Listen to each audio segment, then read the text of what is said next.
Right.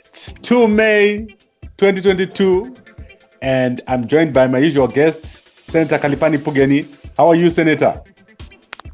I'm good. How are you, my brother? And to our listeners all over the world, I want to say Happy Workers' Day to our workers all over the world. Difficult times. Yes. It's difficult times indeed, but people always win. That was a very interesting start, given what happened here in South Africa yesterday. Did you see the reception that the president received during the gathering here? Yes, I did see, and I'm sure that they will say those were Zimbabweans. Certainly not. Those were those were employees from Sibanye. Yeah. And I'm sure that there is a Zimbabwean in charge there at Sibanye, sadly enough. So obviously the country is going through a lot. South Africa is going through a lot. And just to give you an update, this is the second time that President Ramaphosa has had to leave a meeting in a hurry. First time it was in KZN. You remember that that hurried, they had to cut the fence to leave. And this time there was a lot of disrespect for President Ramaphosa. In fact, they booed him off and told him to leave. Well, then I think this is but then this will be the third time. Remember, there was a Women's League fundraiser event or so, which he also had to be whisked away, if you remember, in Polokwane, just before the 2021 local government elections.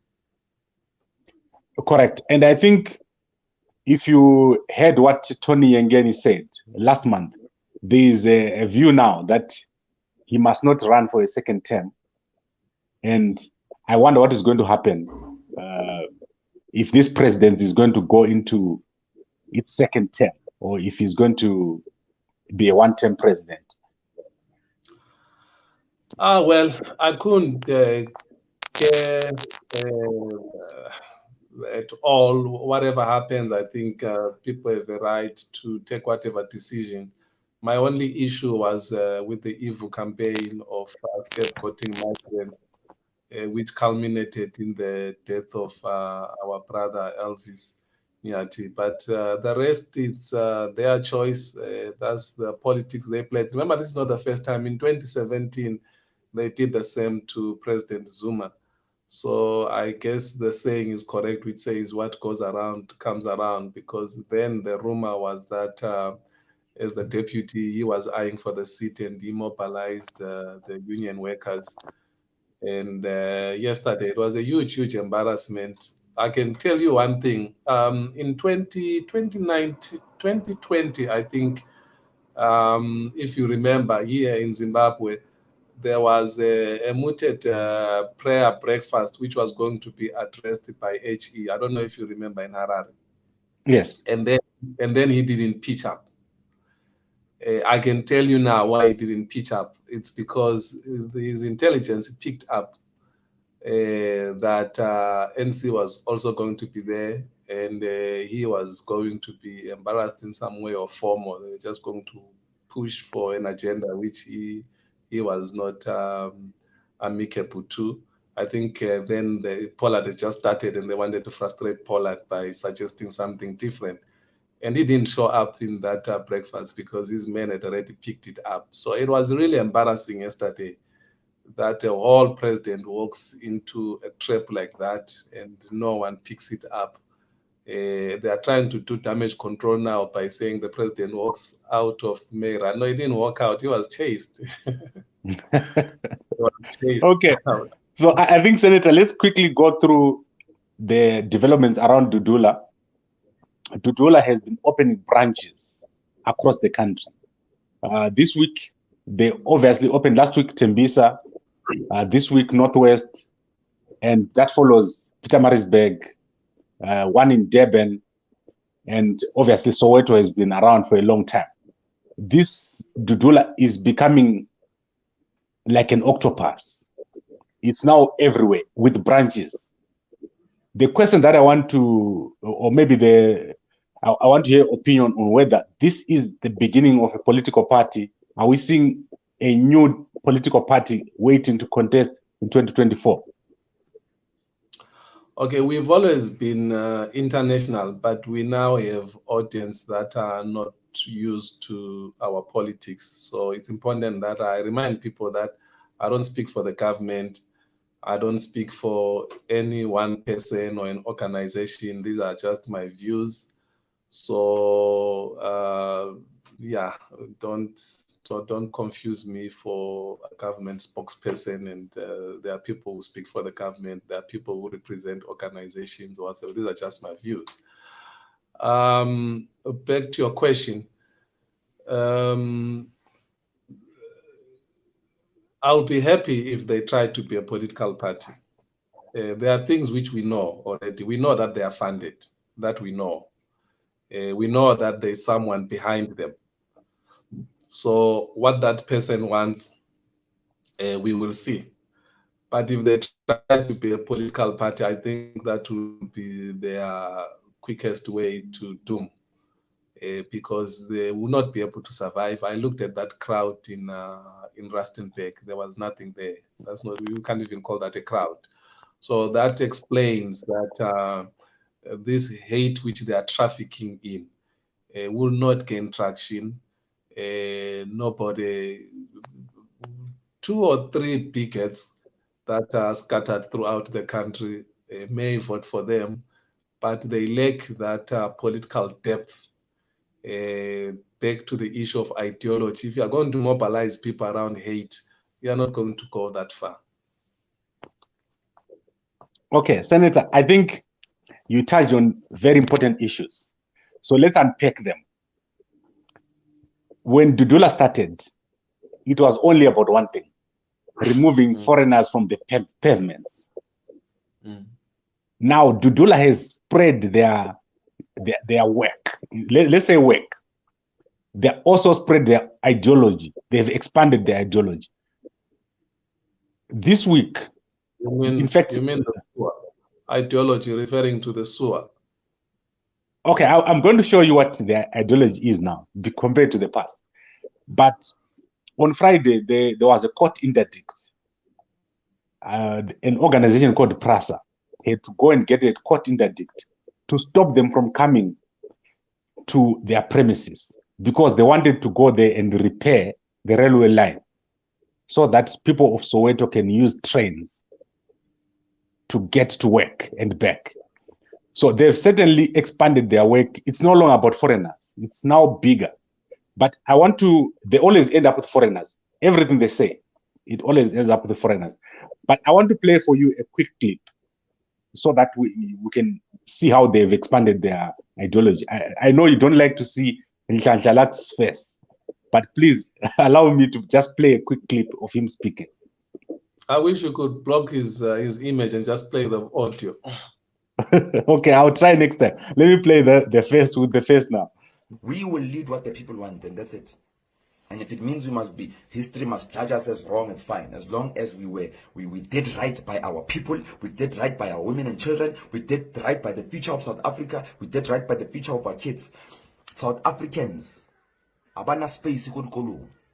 We've got schools that have accepted more foreign nationals, whether legal or illegal, and do not have space for South Africans. We've got situations where on Christmas, I might be wrong with the number, but it's not too far off, we had about 300 babies being born. Only 50 were South African.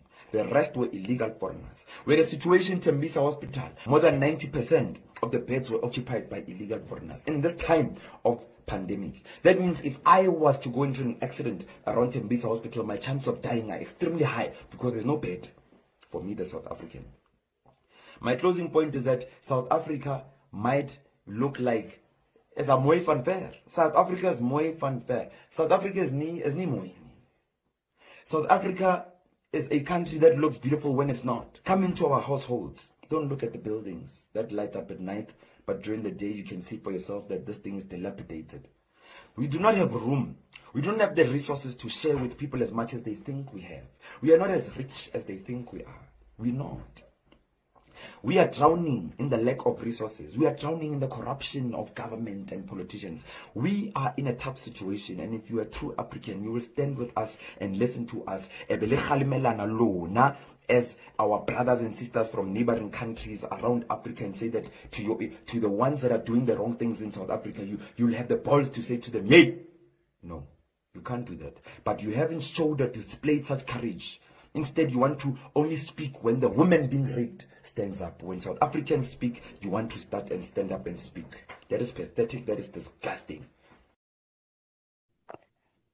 Right, Senator, it's clear that Nhlanhla is going further than just his audience is not the foreigners. His audience is the general South African. I just see a child who's impressionable. That's all I see, and I'm sorry. I just see an impressionable child who has no idea what he's trying to say or trying to do. Let me quickly qualify this, because I see some people who don't know saying, hey, why refusing to go home? Hey, I'm in the holy city of Bulawayo, and there is no way I'm leaving this place. So relax. I don't know what you're talking about when you're saying I'm refusing to go home or whatever. I don't know what you're talking about. I'm in the holy seat of Bulawayo. I'm not leaving this place, so forget it. Yeah, that's it. Now, here is the point. That's demagoguery, what he's doing.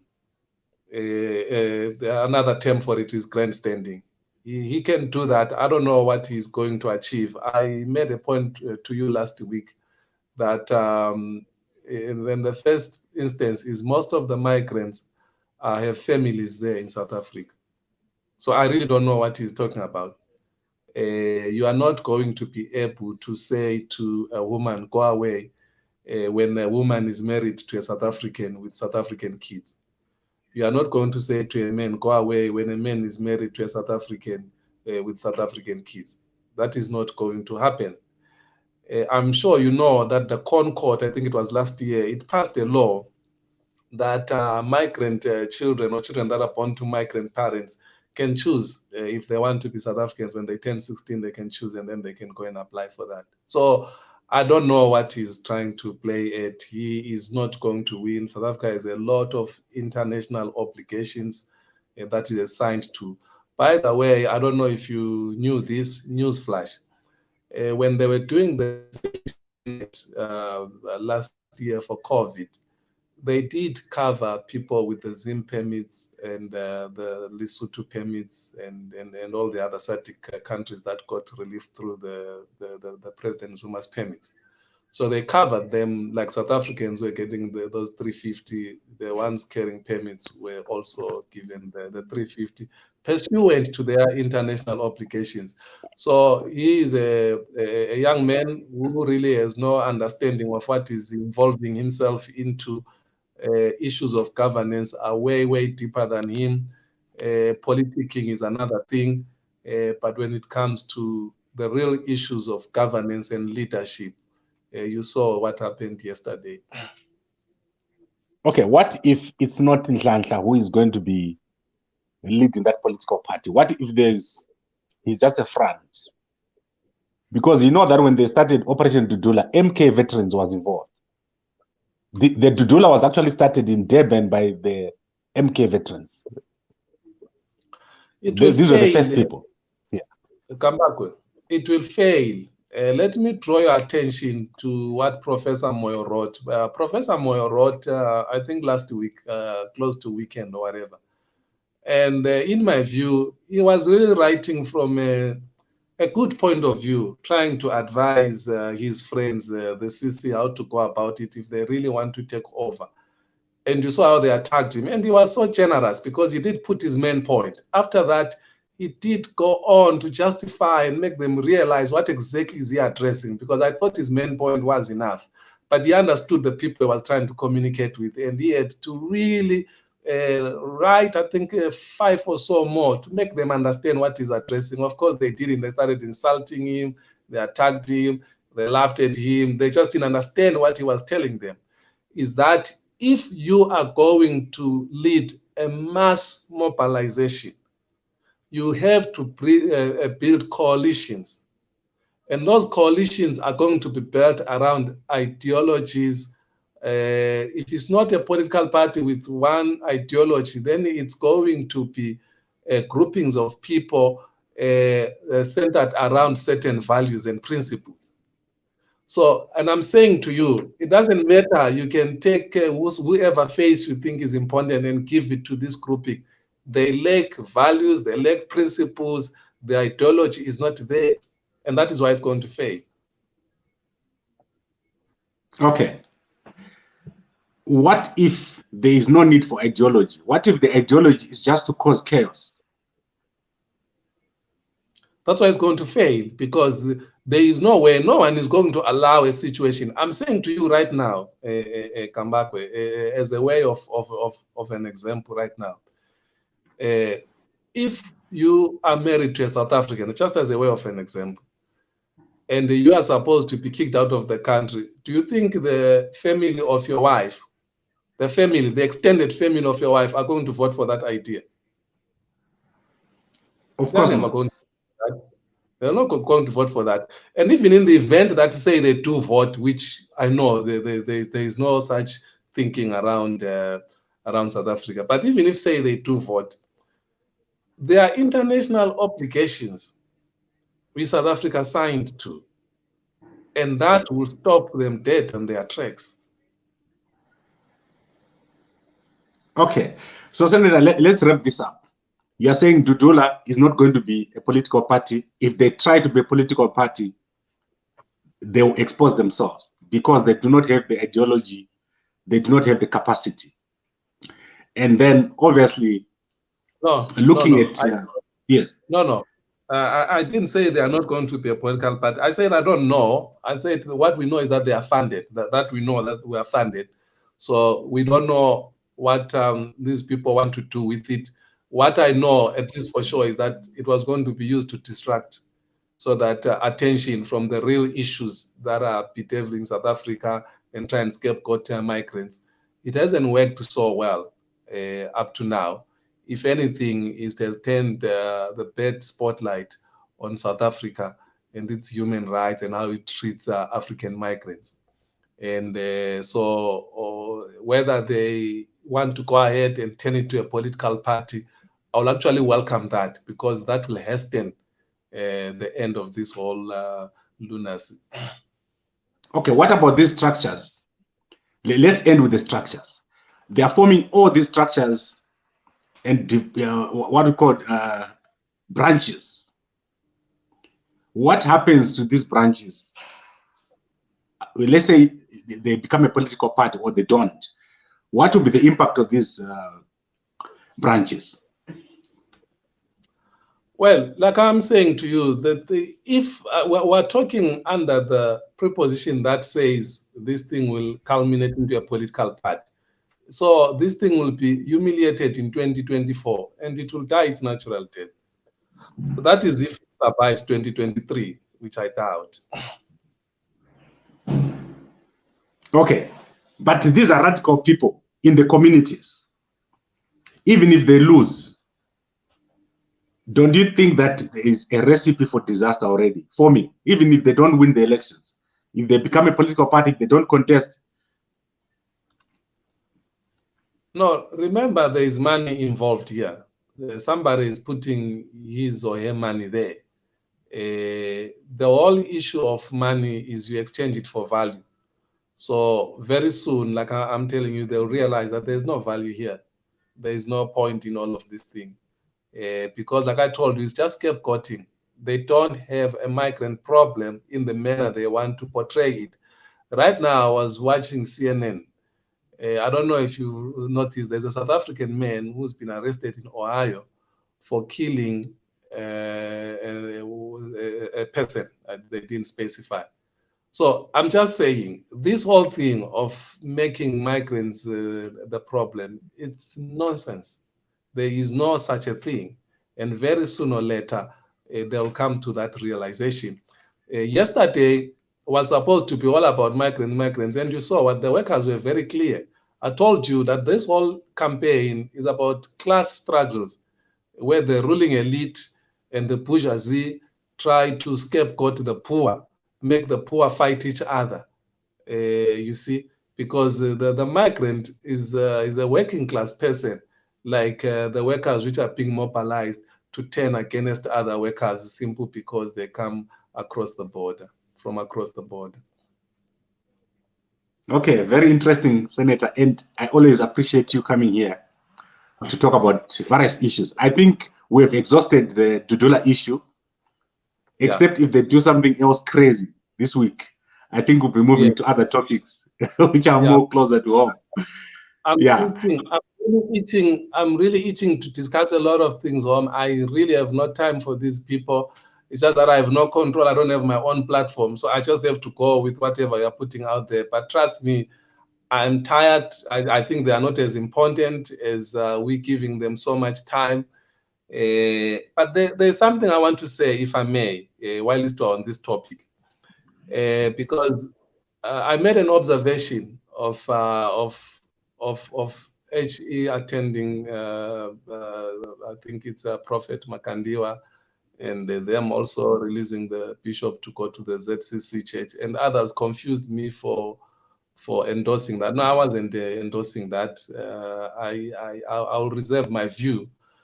But on that subject, I just want to touch a bit on what I heard Apostle Chiwenga say.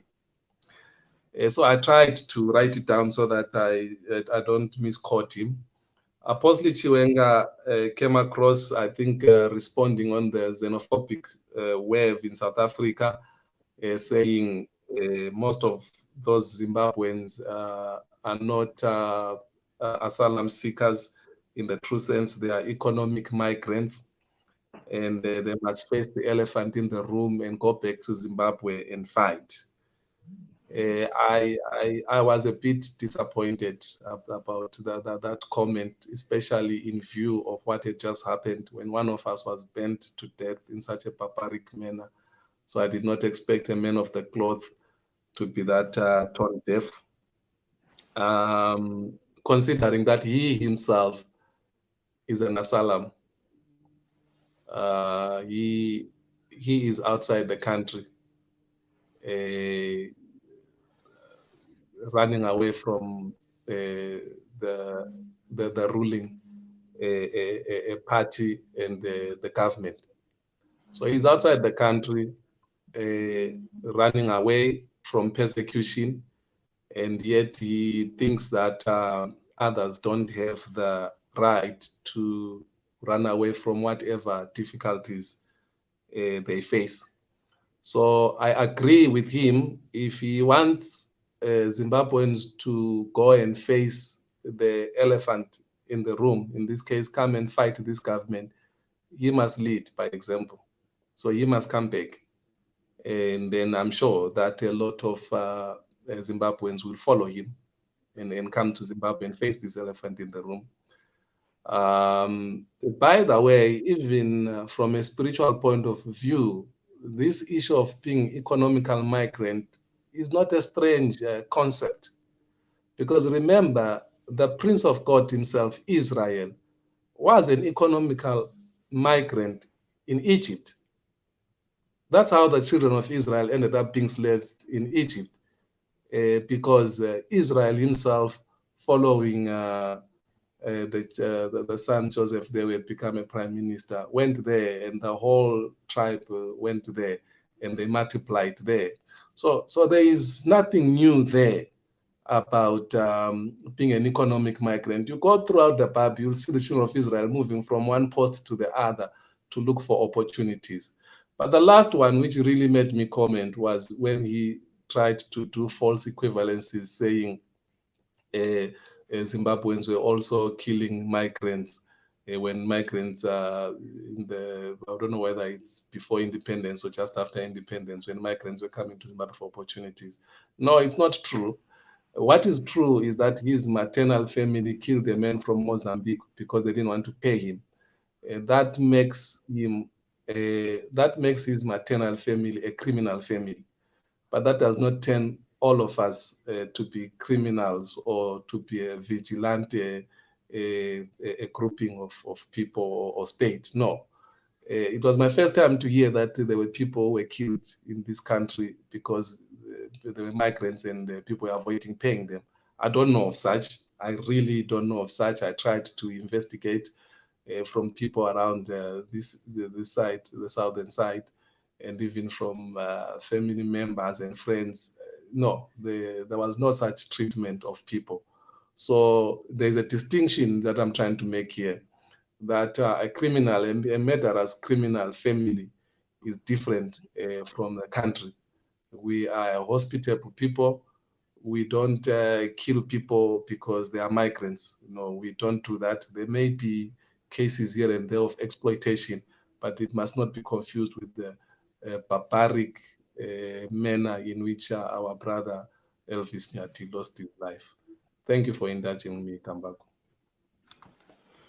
Yeah, Senator, this is, I think the issue of Apostle Chiwenga is very difficult for me because I obviously supported him a lot when he started.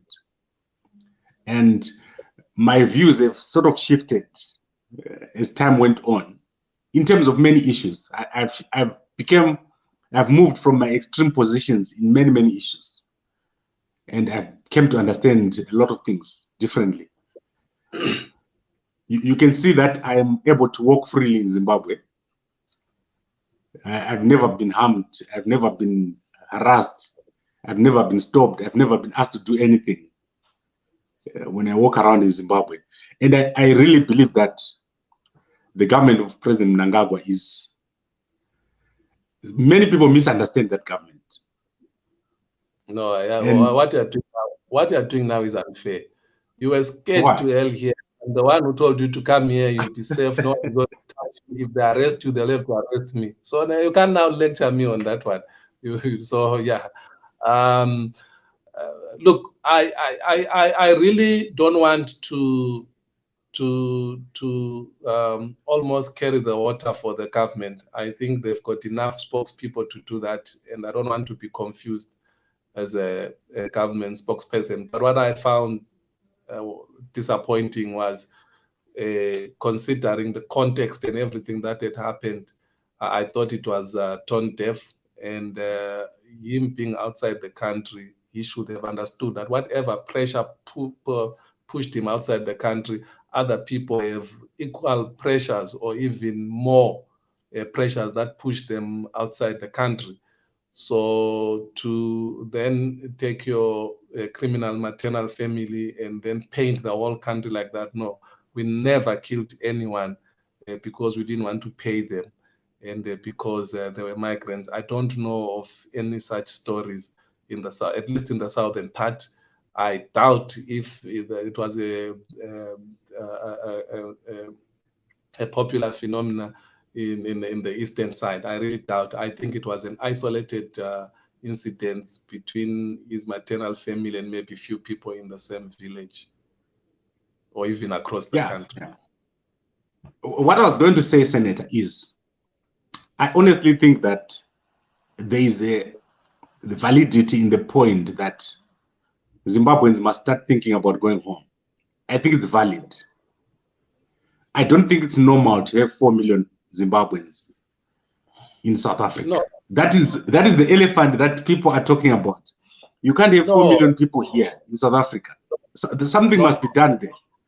No, Kambakwe. We can have that conversation, but not as a solution to our people being savaged in the manner that Elvis was.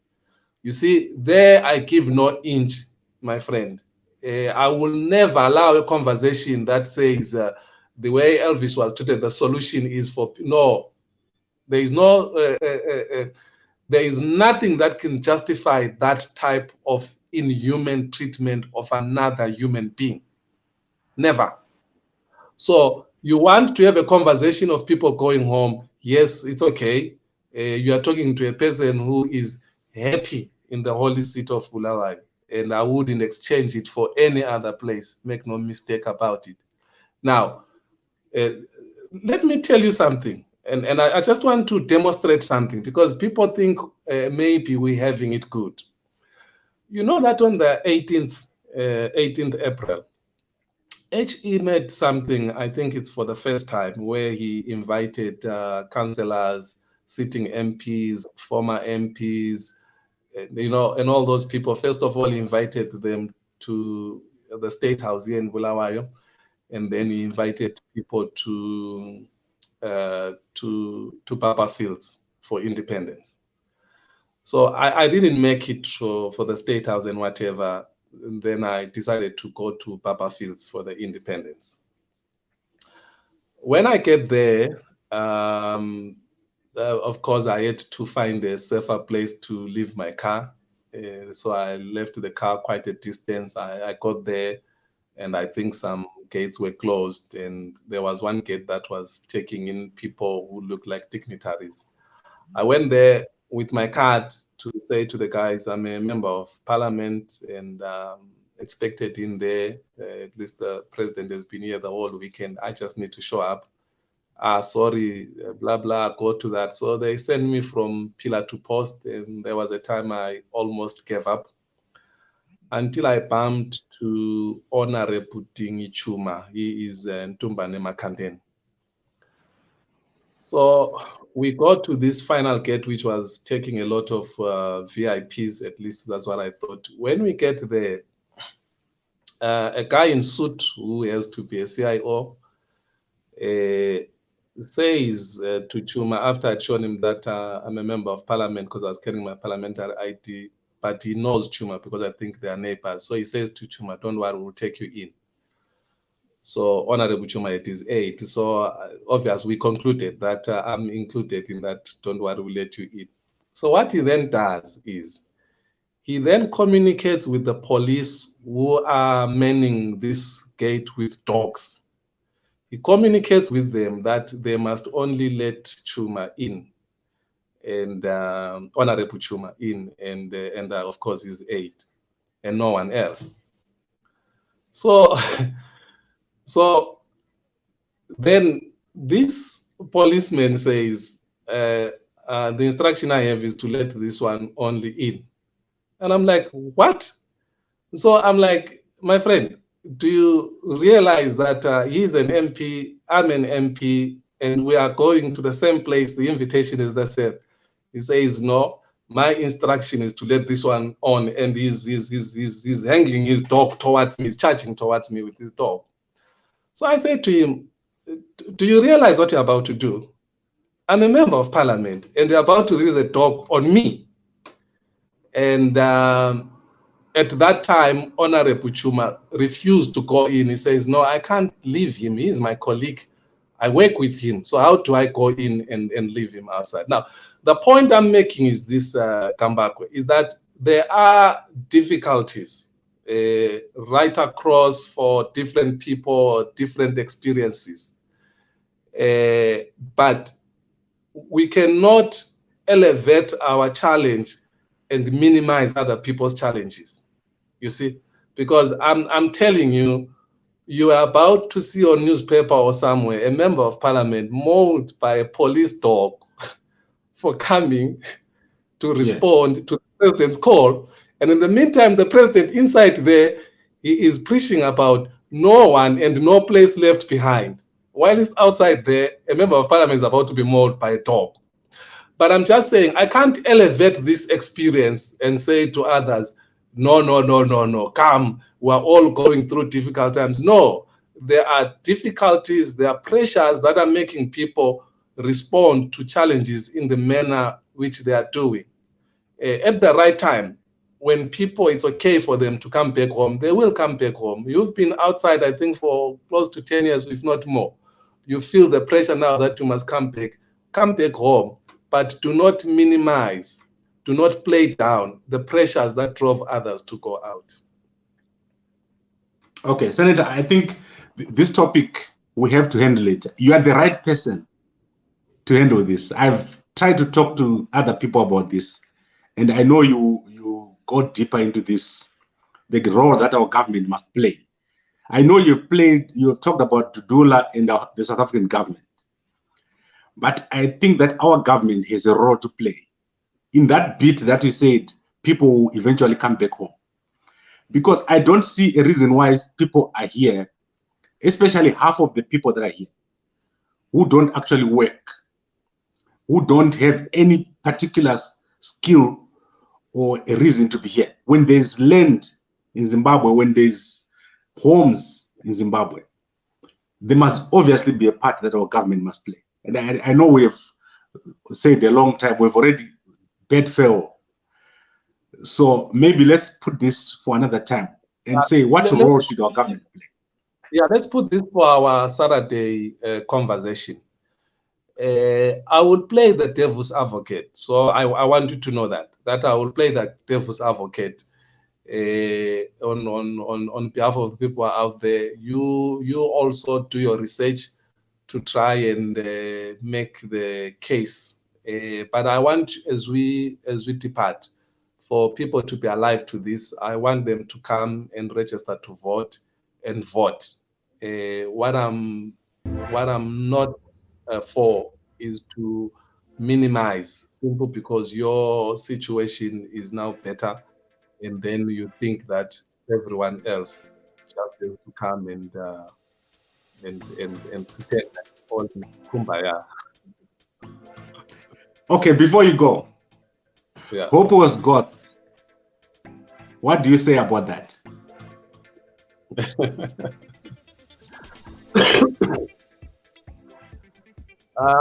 Look, I don't know why the government keeps doing this to itself and to us. You see, if we are going to target Hopewell, a massive international figure, he's just come back from Geneva. So there is a lot of attention. The SAPC loves him to bits. And then you allow somebody to just go out there and say reckless things.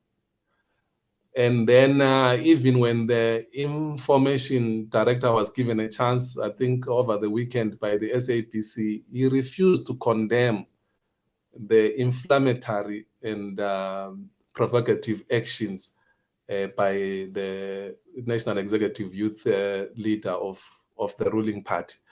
You see, being a ruling party comes with responsibilities. So honestly speaking, you may play it down and say any responsible investor will overlook social media and come and invest in Zimbabwe. No, my phone is inundated. When we meet, we are going to meet you and me next week. When we meet, I'm going to show you in my phone. My phone is inundated with that whole issue of the goats. By people like, Senator, what is happening? So when you're in a position of power, you must also know that there is responsibility. The carelessness of just going around creating anxiety and all those things is damaging our country. It's really damaging. It was very, very unnecessary.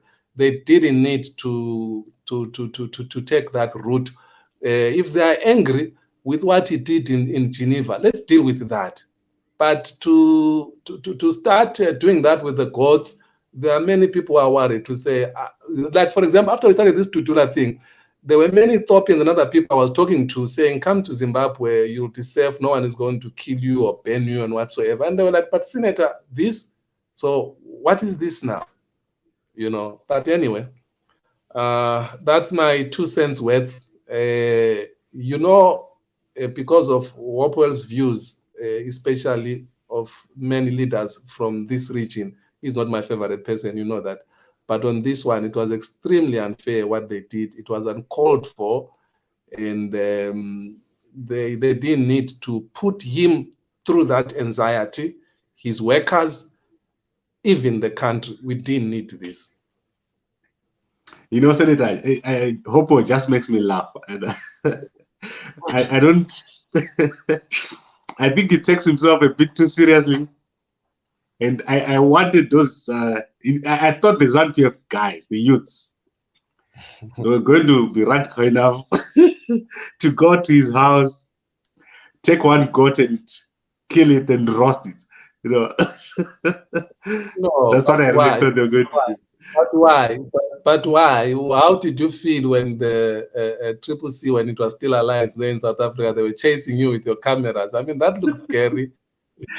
No, I You got probably chased. paid- What that was that, What? man. It happened. I live with it. I was chased by CCC, by MDCT or whatever, MDC Alliance. That was it. Someone Yeah. must go to Hopo's house, grab one of those goats and roast it. Nothing. It's not a big deal. It comes with the territory, man. No, it doesn't come with the territory. You are advocating for anarchy. You are advocating for breaking of the law, and he has right to dignity and respect. And I think right now you are really on a slippery slope. If people can just come into my house and just remove a tire from my car and just put it in their car and whatever, that's what you're advocating for. I don't know what, I know that you've got your own personal beef with him because you accuse each other of being ZANU agents, one or the other.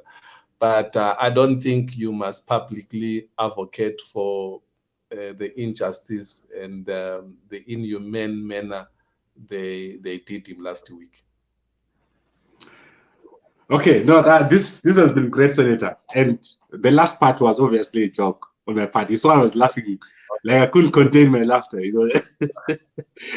I just want you to know that I think Hopo takes himself so seriously. He thinks he's like the representative of human rights in Zimbabwe. There's a lot of smart people in Zimbabwe who represent human rights, and he's not the only one. So I make these jokes about Hopo. No, but the same way I mean.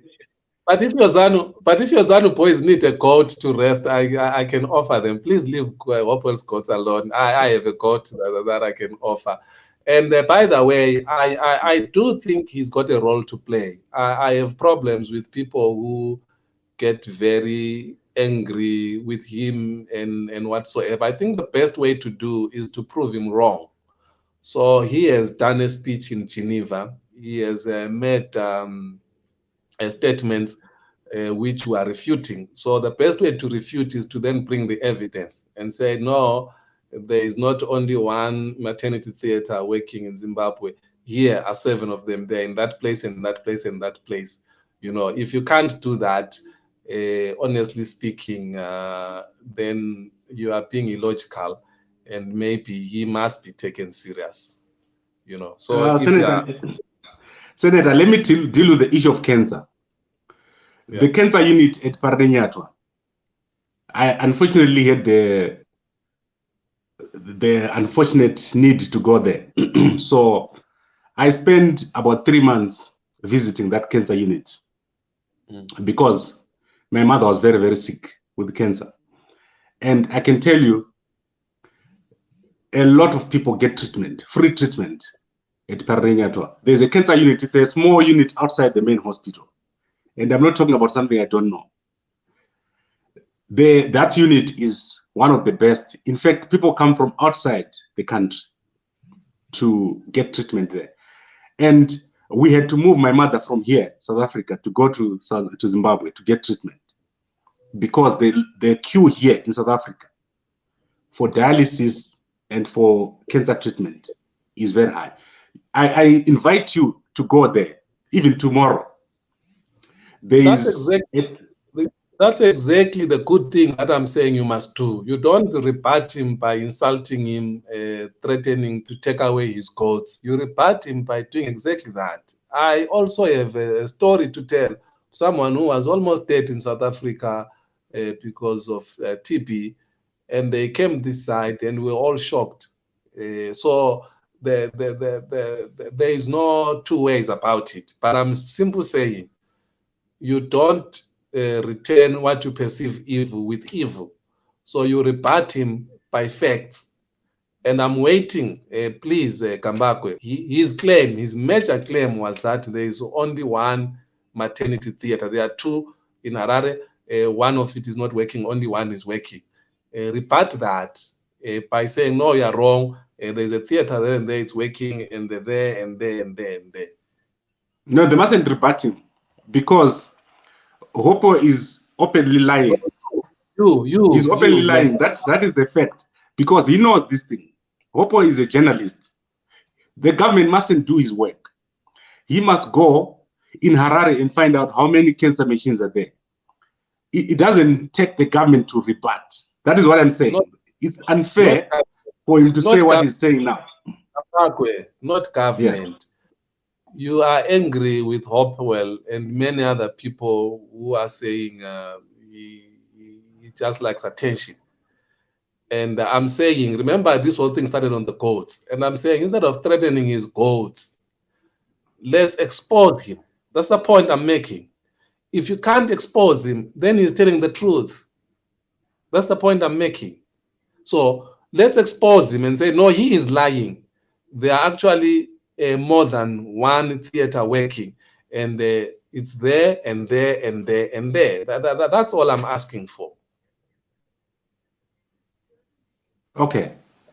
I think, Senator, this is an interesting discussion. Me and you, we align on a lot of things. But where we don't align, especially when it comes to issues around politics, is someone who destroys the investment image of Zimbabwe because they want to be the top dog internationally. Hopo, what he's trying to do is to gain international mileage by destroying the local. That is witchcraft. That is what we call witchcraft, what he's doing right now. Because Zimbabwe is not as bad as he's painting it. If I've gone to Zambia last week, very good country, but they've got challenges. I'm in South Africa here, they've got challenges, but it's a good country. There is no one in any of these two countries whose only job is to wake up at 8 a.m. and sleep at 12 midnight, writing only negative things about Zimbabwe. And then they leave you in that country, they leave your gods, and then you complain when people start coming after you. Come back. You are preaching to the converted. I think I told you when I was adopted, I had an opportunity to be on SAPC, ENC. I said, no, this whole thing is internal. I'm not going to take it out there. So you are preaching to the converted. I can tell you this. I know this for sure. I've said it here on your show. The biggest mistake that people make is to say that this government is worse than Mugabe's government. Come on. I mean, no one can be worse than Mugabe. I mean, Mugabe was prime evil. So this government, it has never bashed people around. I can tell you now that if it was as evil as other people make it, Chamisa will be in intensive care right now. He's not. That's not to say that they have not done bad things to him, the supporters and whatever. Yes, they would have. But I'm just saying, on this Hopewell case, you help me and help our government by exposing him. Come with the details. This is the claim which he made, which I wonder. Let's just deal with one claim. He said there are 2 maternity wards in Harare. One of them is not working, one is working. He said in this country, and he said to build, it's about $35,000. Now, you are saying he's lying. You're saying he's tarnishing the image of this country. I want us to save the image of this country, my friend. If it means me and you go to Geneva next year, I'll push for it. But give me the details, Pay, so that we can rebut this. I won't even waste time with Hopo. I'm telling you, I don't take Hopo seriously at all. Senator, I don't want to lie to you. The man is very old, probably getting to his 60s. He needs to find a proper job. That guy is not a journalist. Where does he write his journalism? Yeah, but you see what the problem is. The moment you threaten his goals, he's on SAPC, he's on international platforms, and he's seen all over. So it's not helping. You are basically aiding what exactly you claim to be against. If you think he's out there seeking attention, then don't threaten his goals. Doesn't matter how few they are, just don't threaten them. And I'm saying, to the extent that you have an issue with what he said in Geneva, let's deal with that. Just leave the gold out of it. Okay. If you find one of his goats missing, you can come to me. No, I said whoever feels they want to test a goat, I'm offering mine. Just leave Hopper's goat alone, please. Okay, Senator, this has been great. Actually, I've got Hopper's number now. When I go to Harare, I'm gonna give him a call. Maybe we can work this out. Me and him. Well, your beef with him, that one I don't want to get involved in. I just felt sorry that he spent so many days in custody on another issue, which I didn't think it was worth the attention which they gave it. And now they threatened his goats, and the country's image was affected. And I just think that there are things we can avoid. There are things we can avoid. I have a few chickens as well, by the way. So if you don't threaten his chickens as well, I can give you mine. That's great, Senator. And I really enjoyed talking to you. I'll see you again on Saturday. Let's go back to our government on Saturday, please, and see what they can do. I'm very cross with our government on a number of issues. And it's my government. I don't talk to foreigners. I talk to our own government about how cross I am about them. And in a constructive manner. I will never attack the government. No, it's okay. Like I'm telling you, this Saturday I'm going to play the devil's advocate, because I know people are going to come into my inbox telling me why they can't come and so that's what I'll be sharing this coming Saturday. And if it's okay with you, you can open maybe a line for one person at a time, so the person can tell us those that are ready to come, they can join us. The ones that are not ready to come as well, when that one leaves, and then the other person comes in. I don't know. I'm proposing this. I think we'll invite Nhlanhla. Nhlanhla Lux. He must call me. We want to invite him here. And let's see what he says, what he thinks the Zimbabwe government should do. And then we'll talk to him about it. Because that is the solution, right? No, it's okay. But let me tell you why I can't stomach that boy. The gruesome murder which was inflicted upon Elvis, and his lack of empathy and humanity and all those things, to say he doesn't care about that. No, I'm only interested in talking to human beings. So no, if you bring him, I'm not going to be here. I'll be very happy for you, but no, I won't take part. Maybe we should get Ezra. Maybe we should get Ezra. I haven't talked to Ezra. I think he's a guy who can give us really something constructive. Maybe I'll try to get out of him and we have a chat with him next week. Yeah. No, that would be better. Really, honestly speaking, I would like to have conversations with anyone, even if they differ with me, but they just have to have a soul in them. If people have lost their humanity, they've lost Ubuntu, I'm not going to be part of that. And I'm not going to reduce myself to a level of trying to have a conversation with an inhuman person. I'm not going to do that. Thank you very much, Senator. Your Wi-Fi is better than mine, even when I'm here in South Africa. You have to teach me your trick. I'm in the holy seat of Bulawayo. Okay, thank you, Senator, and good night to everybody. Okay, bye-bye.